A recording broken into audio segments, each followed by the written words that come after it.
Di hari kedua dan ketiga Idul Adha, rumah pemotongan hewan Dinas Pertanian Kabupaten Kapuas masih kebanjiran pesanan.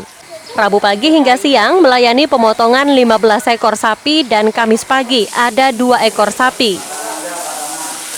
Kepala Unit Pelaksana Teknis Daerah atau UPTD RPH Kabupaten Kapuas, Sabtono mengatakan, tahun ini ada peningkatan permintaan pemotongan hewan kurban.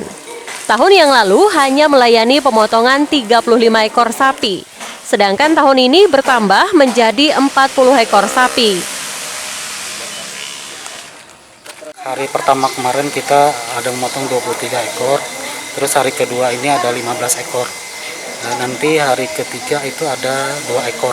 Ya, tahun ini ada peningkatan. Tahun kemarin itu kita cuma memotong 35 ekor saja.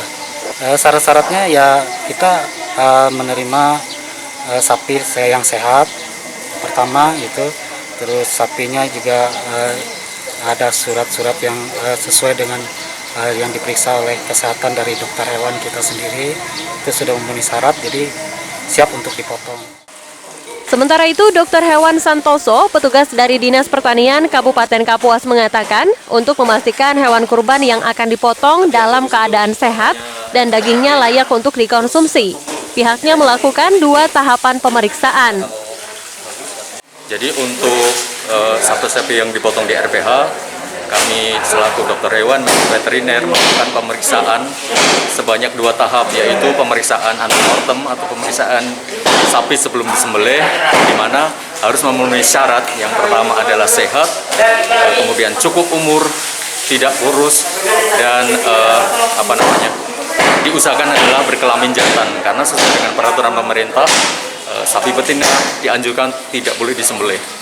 Kemudian tahap kedua adalah pemeriksaan postmortem, yaitu pemeriksaan daging dan organ-organ dalam yang setelah kita sembelih tadi. Sosialisasi yang dilakukan Pemkab Kapuas untuk mencegah penyebaran COVID-19 dengan meminta pihak perorangan, pengurus masjid, dan dunia usaha untuk memotong hewan kurban di rumah pemotongan hewan setempat cukup berhasil. Dengan meningkatnya jumlah hewan kurban yang dipotong di rumah pemotongan hewan setempat. Alihwan dan Ririn Binti melaporkan dari Kabupaten Kapuas.